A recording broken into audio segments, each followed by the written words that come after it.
हे करू ते करू, रोज नवीन कारणं सांगितली जातात. कधी सांगतात केंद्रातनं पैसा यायचा आहे, कधी सांगतात राज्यातनं पैसा यायचा आहे, कधी सांगतात बँकेतनं पैसा यायचा आहे.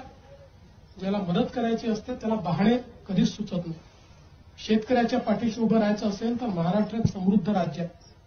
महाराष्ट्राला कर्ज देखील काढता येतं. भरपूर 60,000 कोटी रुपयाची लिमिट महाराष्ट्राची कर्जाची आज बाकी आहे. कर्ज देखील काढता येतं. कुठल्याही पद्धतीनं हा पैसा जमा करून शेतकऱ्याला तात्काळ मदत करता येते. फक्त नियत आहे का मदत करायची हा प्रश्न आहे. आणि म्हणून ताईंनी आता जसं सांगितलं, वेगवेगळ्या प्रकारे आमच्या शेतकऱ्यांना मदत आज करावी लागेल. आज खऱ्या अर्थानं खरडून गेलेली जमीन आहे त्याच्याकरता वेगळी मदत करावी लागेल. आज पाणी काढण्याकरता मदत करावी लागेल. अनेकाचे पंप वाहून गेले त्याची मदत करावी लागेल. लाईटचे पोल त्या ठिकाणी बसून गेले त्याची मदत करावी लागेल.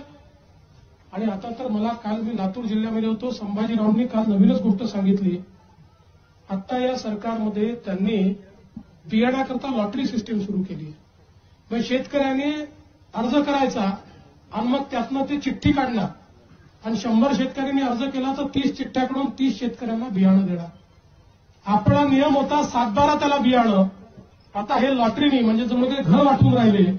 अशा प्रकारे लॉटरीने बियाणं देणं ही शेतकऱ्यांची थट्टा चाललेली आहे. आणि म्हणून आम्ही तुम्हाला आश्वस्त करायला आलो, आम्ही विरोधी पक्ष म्हणून चूप बसणार नाही, यांना चूप बसू देणार नाही. काय वाटेल ते झालं तर रस्त्यावर उतरून या सरकारला मदत त्याला आम्ही भाग पडल्याशिवाय राहणार नाही. आणि आम्ही निश्चितपणे रस्त्यावर उतरून यांच्याशी संघर्ष केल्याशिवाय थांबणार नाही.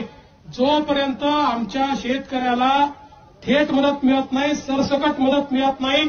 आता 100% त्या ठिकाणी पीक गेलेलं आहे. पंचनामे कशाचे? ठीक आहे, नियमात पंचनामे करायचे जरूर करा, पण ते करताना काही ठिकाणी बदमाशी आहे. आता आम्ही एका ठिकाणी गेलो 40%च लिहून टाकलं. त्या ठिकाणी नुकसान 100% नुकसान दिसतंय आणि 40% जणू काही यांच्या बापाचेच पैसे चालले. अशा प्रकारे काही अधिकारी या ठिकाणी वागून राहिले. त्यामुळे हे काही सहन केलं जाणार नाही.